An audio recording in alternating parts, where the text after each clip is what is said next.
नमस्कार, आप देख रहे हैं के न्यूज नेशनल और मैं हूं आपके साथ में शोभित पाठक। तो रुक करते हैं महत्वपूर्ण सुर्खियों पर। रूस की मदद के लिए पड़ोसी देश बेलारूस यूक्रेन में अपनी सेना भेज सकता है। सोमवार को अमेरिका खुफिया अधिकारी ने यह जानकारी साझा की। राहत आयुक्त कार्यालय के अनुसार यूक्रेन में लखनऊ के भी 60 लोगों के फंसे होने की जानकारी मिली है। रविवार तक यूपी के 1173 विद्यार्थियों व लोगों के वहां फंसे होने की सूचना मिली है। यूक्रेन और रूस में छिड़ी जंग के बीच भारतीय नागरिकों के साथ मारपीट की खबर सामने आई। कांग्रेस नेता राहुल गांधी ने इससे जुड़ा एक वीडियो भी शेयर किया है। यूक्रेन संकट गहराता जा रहा है, ऐसे में वहां पर फंसे भारतीयों की चिंता भी बढ़ रही है। इसको लेकर प्रधानमंत्री नरेंद्र मोदी ने सोमवार को फिर से एक उच्च स्तरीय आपात बैठक बुलाई। प्रधानमंत्री नरेंद्र मोदी ने महाराजगंज में चुनावी रैली को संबोधित किया। इस दौरान उन्होंने समाजवादी पार्टी पर जमकर निशाना साधा। रूस की मदद के लिए पड़ोसी देश बेलारूस यूक्रेन में अपनी सेना भेज सकता है। सोमवार को एक शीर्ष अमेरिकी खुफिया अधिकारी ने यह जानकारी दी है। पूर्ववर्ती सोवियत संघ का सदस्य देश बेलारूस यूक्रेन पर हमले के लिए सहायता भी प्रदान कर रहा है। अब तक उसने सीधे तौर पर जंग में भाग नहीं लिया है, वह रूसी सैनिकों की परोक्ष रूप से मदद कर रहा है। बेलारूस व यूक्रेन के बीच वार्ता का तटस्थ मददगार भी है। उधर वार्ता के लिए एक रूसी प्रतिनिधि मंडल आज सुबह गोमेल शहर पहुंच गया और यूक्रेन के प्रतिनिधि मंडल की प्रतीक्षा में रहा। यूक्रेन रविवार को रूस के साथ वार्ता करने पर सहमत हुआ था। अमेरिका खुफिया एजेंसी द्वारा यूक्रेन जंग के आकलन करने के लिए तैनात दल से जुड़े इस अज्ञात अधिकारी ने कहा कि बेलारूस द्वारा सेना भेजने का निर्णय इस वार्ता के नतीजों पर भी निर्भर करेगा। हालांकि रूस ने बातचीत से पहले हमलों की रफ्तार धीमी कर दी है। यूक्रेन ने रूस को पिछले 4 दिनों से कीव के बाहर रोक रखा है। यूक्रेन के राष्ट्रपति जेलेंस्की का कहना है कि अगले 24 घंटे यूक्रेन के लिए सबसे कठिन होने वाले हैं। वहीं G7 नेताओं ने यूक्रेन के विदेश मंत्री से भी बात की है। उन्होंने कहा कि रूस के खिलाफ लड़ाई में सभी देश यूक्रेन का समर्थन जारी रखेंगे। रूसी हमलों में यूक्रेन के 352 आम नागरिकों की मौत भी हुई है। यूक्रेन की राजधानी कीव में वीकेंड कर्फ्यू उठा लिया गया है।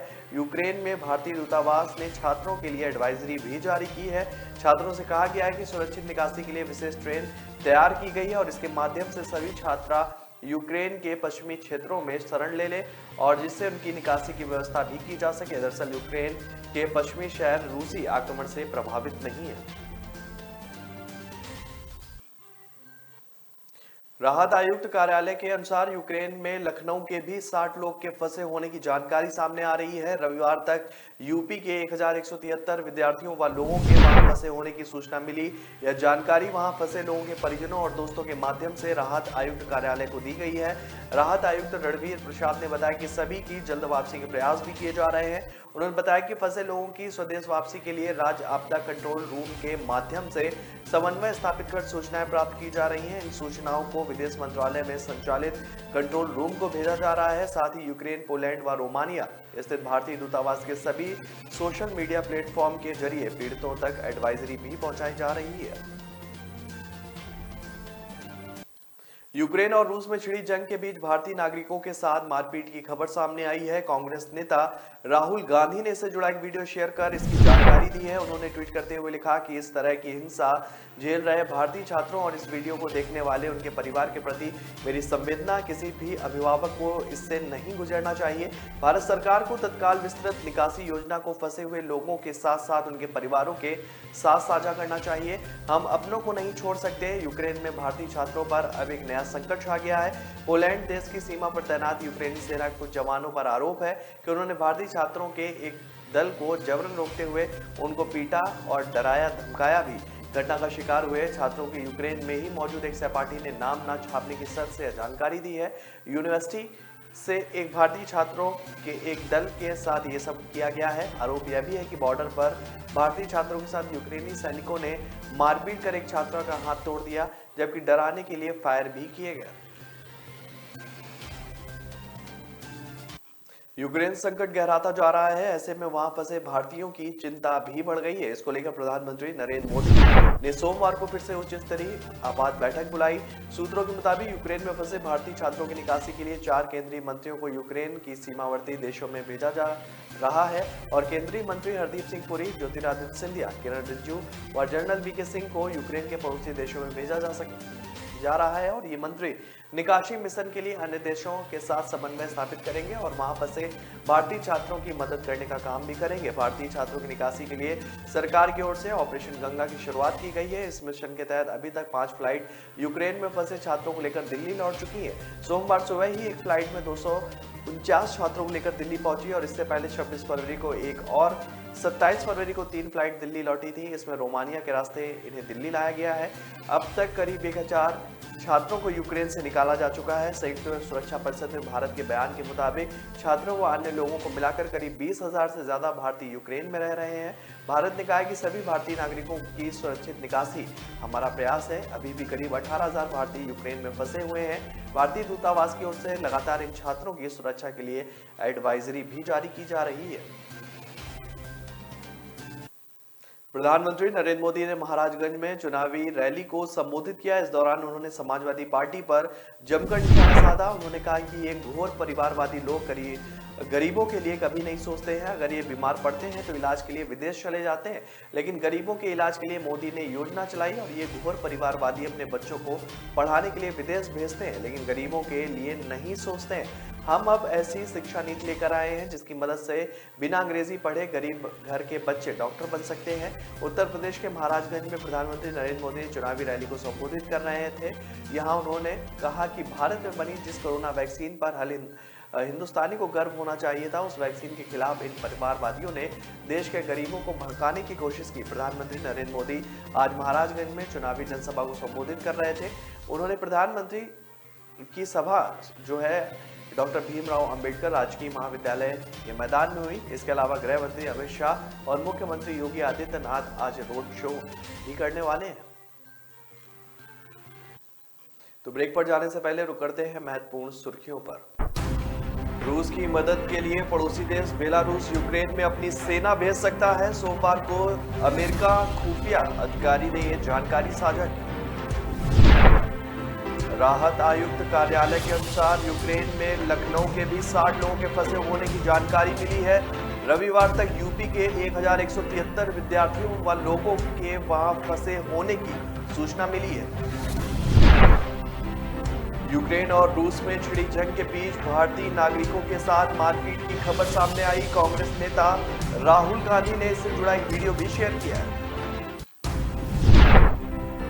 यूक्रेन संकट गहराता जा रहा है, ऐसे में वहां पर फंसे भारतीयों की चिंता भी बढ़ रही है। इसको लेकर प्रधानमंत्री नरेंद्र मोदी ने सोमवार को फिर से एक उच्च स्तरीय आपात बैठक बुलाई।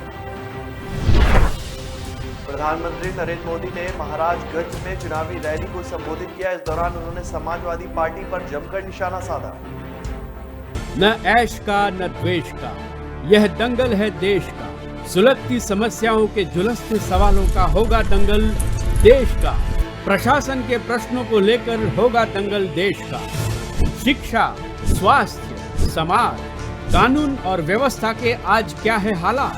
सोमवार से शुक्रवार रोज रात 8 बजे जलपा क्षत्रिय के साथ दंगल देश का।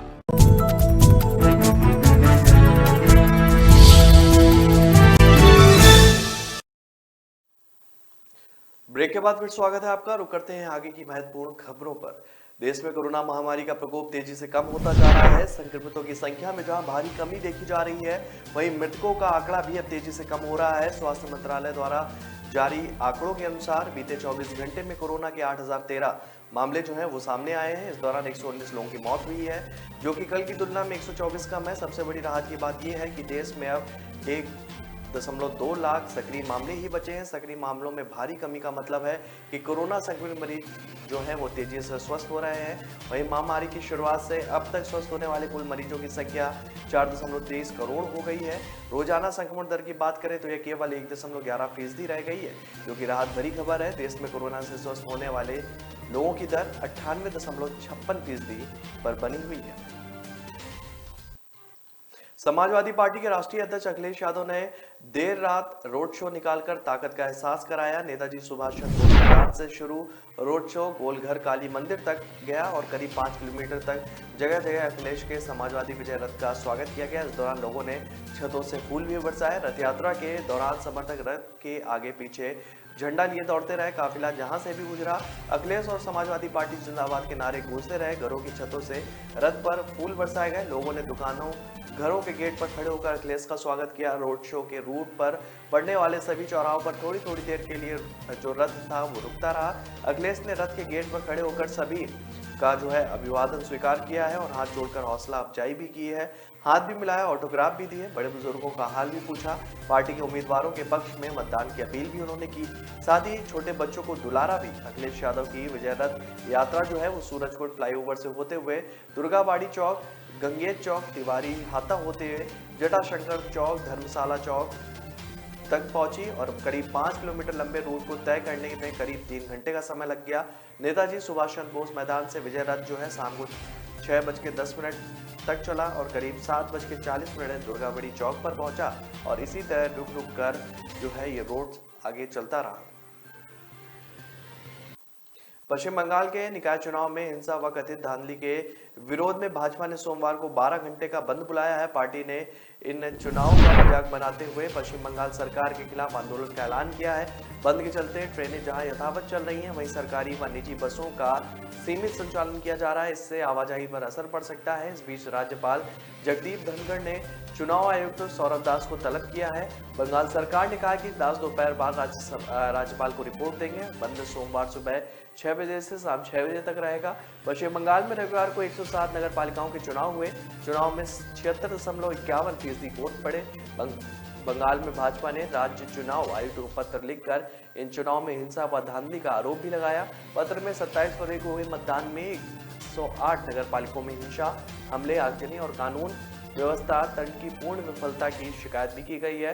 पार्टी ने हिंसा में सत्तारूढ़ तृणमूल कांग्रेस के कार्यकर्ताओं के साथ साथ चुनाव अधिकारियों व राज्य पुलिस प्रशासन की मिलीभगत का भी आरोप लगाया है।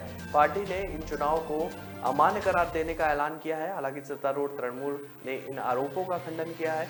बंद के दौरान बेलूर घाट में भाजपा कार्यकर्ताओं व पुलिसकर्मियों के बीच झड़प की भी खबर सामने आई है। साध्वी से दुष्कर्म के मामले में सुनारिया जेल में सजा काट रहे गुरमीत राम रहीम की 21 दिन की फरलो आज यानी कि 28 फरवरी को पूरी हो गई। इसके साथ ही उन्हें आज सुबह कड़ी सुरक्षा के बीच गुरुग्राम डेरे से सुनारिया जेल पहुंचा दिया गया। राम रहीम सुबह करीब 10:15 बजे कुंडली मानेसर पलवल एक्सप्रेसवे के रास्ते रोहतक के लिए रवाना हुआ।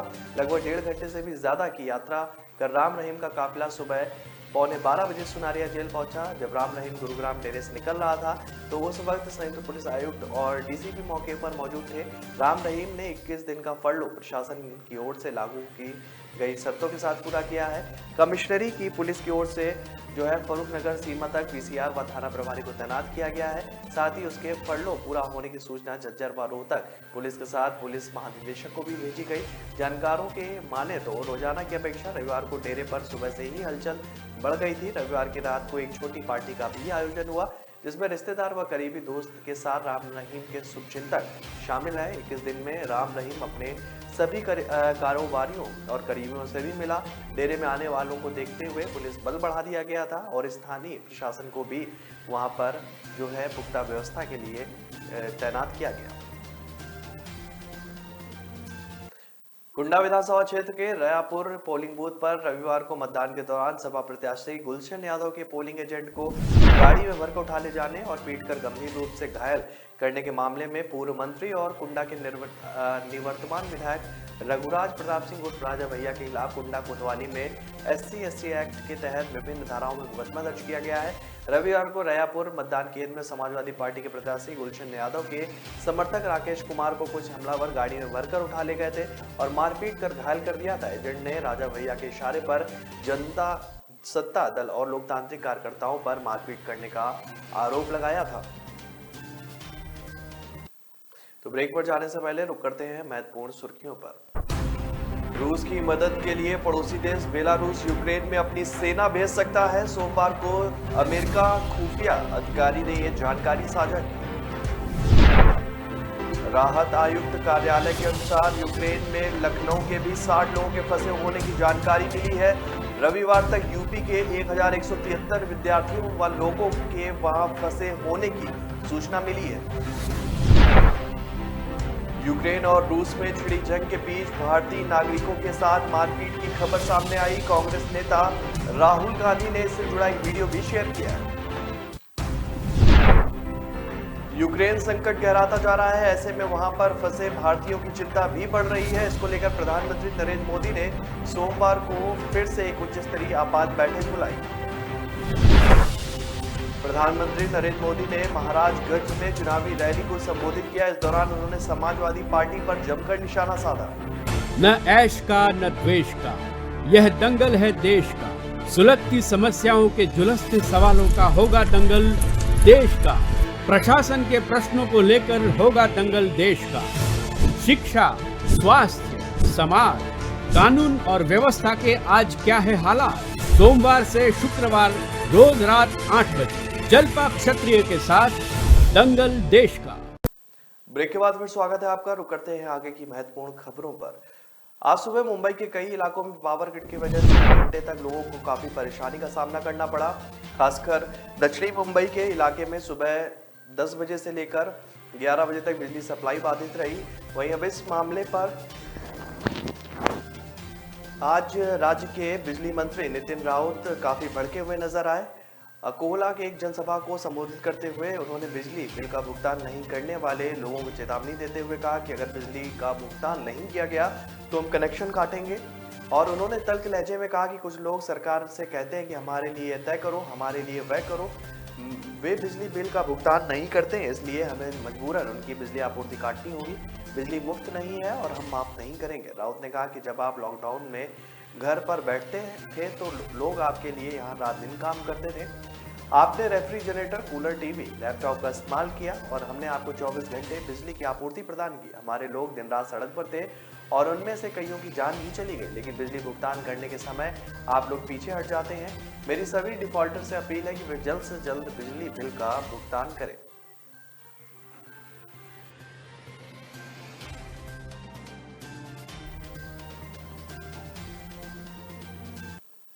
रूसी राष्ट्रपति व्लादिमीर पुतिन के यूक्रेन पर हमला करने के बाद अचानक शेयर बाजार में हाहाकार मच गया और इसके साथ ही रूसी करेंसी रूबल डॉलर के मुकाबले बुरी तरह टूट गई। हालांकि अगले दिन इसमें सुधार आया था, लेकिन अब रूस यूक्रेन युद्ध तेज होने के चलते रूबल एक बार फिर से धराशायी हो गया है। सोमवार को इसमें अमेरिकी डॉलर के मुकाबले 30% की गिरावट दर्ज की गई और अपने ऑल टाइम लो पर ये अब तक आ गया है। सोमवार को डॉलर के मुकाबले रूबल अपने ऑल टाइम लो पर आ गया। डॉलर इंडेक्स उछाल के साथ 97.37 पर पहुंच गया। यह दुनिया की 6 प्रमुख मुद्राओं के मुकाबले डॉलर में तेजी को प्रदर्शित करता है। इसके अनुरूप अमेरिकी डॉलर के मुकाबले रूसी मुद्रा जो है रूबल वो फिसल कर 118 के स्तर पर पहुंच गई, जो कि इसका अब तक के सबसे निचला स्तर है। गौरतलब है कि रूस यूक्रेन युद्ध के खिलाफ कई पश्चिमी देशों ने रूस पर नए सिरे से आर्थिक प्रतिबंधों का ऐलान कर दिया है, जिसके बाद डॉलर में जोरदार तेजी देखने को मिल रही है। जैसे जैसे रूस और यूक्रेन के बीच युद्ध बढ़ता जा रहा है, इसका असर दुनिया भर में देखने को मिल रहा है। आपको बता दें कि अमेरिका और यूरोप ने जो है रूस पर आर्थिक प्रतिबंध बढ़ा दिए हैं और बीते शनिवार को स्विफ्ट इंटरनेशनल पेमेंट पर भी बैन लगा दिया गया है। रूस और यूक्रेन के बीच चल रहे युद्ध के बीच गूगल ने रूस के खिलाफ कई कड़े कदम उठाए हैं। गूगल ने यूक्रेन में अपने मैप्स के लाइव फीचर्स को कुछ समय के लिए बंद कर दिया। गूगल ने कहा है कि उसने यह फैसला यूक्रेन के नागरिकों के हित में लिया है। गूगल मैप्स के लाइव फीचर्स से यूजर को ट्रैफिक के बारे में लाइव जानकारी मिलती है। गूगल ने कदम स्थानीय प्रशासन से बातचीत के बाद उठाया है। यूक्रेन में मैप्स के लाइव फीचर अस्थायी तौर पर बंद करने के बाद गूगल ने रूस की सरकारी मीडिया इंस्टीट्यूट RT और अन्य दूसरे चैनलों को अपने प्लेटफॉर्म यूट्यूब पर डिमोनेटाइजेशन और कर दिया है, और जिसका मतलब ये है कि ये चैनल पर यूट्यूब पर आने वाले विज्ञापन से पैसे नहीं कमा सकेंगे। यूट्यूब के अलावा गूगल ने रूस की सरकारी मीडिया की वेबसाइट और ऐप के विज्ञापन पर भी रोक लगा दी है। और इससे पहले फेसबुक ने भी रूस के सरकारी मीडिया के फेसबुक पेज को जो है डिमोनेटाइज कर दिया है। रूस द्वारा यूक्रेन पर हमले के बाद MWC 2022 में रूसी कंपनियों की एंट्री रोक दी गई है। MWC के आयोजक का कहना है कि इस इवेंट में किसी भी रूसी कंपनियों का कोई भी जो है स्टॉल नहीं होगा और MWC ने रूसी कंपनियों को बाहर रखने का भी फैसला अमेरिका के रूस पर लगाए गए कुछ अंतरराष्ट्रीय प्रतिबंध के बाद लिया है। गुरुग्राम में दिल्ली जयपुर हाईवे पर स्थित CNG पंप पर काम करने वाले 3 युवक की धारदार हथियार से हत्या कर दी गई। यह घटना बीती रात 3 बजे की बताई जा रही है। मरने वाले तीनों युवक जो है CNG पंप पर काम करते थे। मरने वालों की पहचान पुष्पेंद्र, नरेंद्र और भूपेंद्र के रूप में हुई है और सभी बदायूं के रहने वाले बताए जा रहे हैं। इसमें से एक पंप का मैनेजर व अन्य 2 सहयोगी हैं। पुलिस आयुक्त कला रामचंद्रन मौके पर पहुंचे और मुआयना किया और अब तक की पुलिस जांच में सामने जो है CCTV कैमरे जो हैं वो बंद मिले हैं। सेक्टर 40 थाना प्रभारी CIA 31 के 7 अन्य टीमें मौके पर पहुंची। बताया जा रहा है कि आरोपियों ने किसी तरह की लूटपाट नहीं की है। यहां तक कि कार्यालय में मृतकों के मोबाइल भी पड़े मिले। पुलिस का मानना है कि मृतक सुबह जो है उठकर पंप खोलने की तैयारी ही कर रहे थे कि हमलावर आ गए और धारदार हथियार से उन पर हमला कर दिया गया। IPL टीम पंजाब किंग्स ने मयंक अग्रवाल को अपना नया कप्तान नियुक्त कर दिया है। पंजाब की टीम IPL 2022 में मयंक की अगुवाई में खेलेगी। मयंक अग्रवाल से पहले लोकेश राहुल इस टीम के कप्तान थे। अग्रवाल ने इससे पहले एक मैच में पंजाब की कप्तानी की है जिससे उनकी टीम को हार का सामना करना पड़ा था। इस सीजन में पहले से ही उनका कप्तान बनना तय माना जा रहा था। मेगा ऑक्शन से पहले पंजाब की टीम ने सिर्फ 2 खिलाड़ियों को रिटेल किया था। मयंक अग्रवाल पहले खिलाड़ी हैं जिन्हें फ्रेंचाइजी ने जाने से रोका। इसके अलावा अनकैप्ड तेज गेंदबाज अर्शदीप सिंह को रिटेन किया गया है। इसके बाद मयंक का कप्तान बनना तय माना जा रहा है। पंजाब किंग्स की टीम ने अपने सोशल मीडिया हैंडल पर नए कप्तान का ऐलान भी किया। तो फिलहाल इस बुलेटिन में मेरे साथ इतना ही। आगे की खबरों के लिए बने रहिए के न्यूज नेशनल के साथ। तब तक के लिए नमस्कार। रूस की मदद के लिए पड़ोसी देश बेलारूस यूक्रेन में अपनी सेना भेज सकता है। सोमवार को अमेरिका खुफिया अधिकारी ने यह जानकारी साझा की। राहत आयुक्त कार्यालय के अनुसार यूक्रेन में लखनऊ के भी 60 लोगों के फंसे होने की जानकारी मिली है। रविवार तक यूपी के 1173 विद्यार्थियों व लोगों के वहां फंसे होने की सूचना मिली है। यूक्रेन और रूस में छिड़ी जंग के बीच भारतीय नागरिकों के साथ मारपीट की खबर सामने आई। कांग्रेस नेता राहुल गांधी ने इससे जुड़ा एक वीडियो भी शेयर किया है। यूक्रेन संकट गहराता जा रहा है। ऐसे में वहां पर फंसे भारतीयों की चिंता भी बढ़ रही है। इसको लेकर प्रधानमंत्री नरेंद्र मोदी ने सोमवार को फिर से एक उच्च स्तरीय आपात बैठक बुलाई। प्रधानमंत्री नरेंद्र मोदी ने महाराजगंज में चुनावी रैली को संबोधित किया। इस दौरान उन्होंने समाजवादी पार्टी पर जमकर निशाना साधा।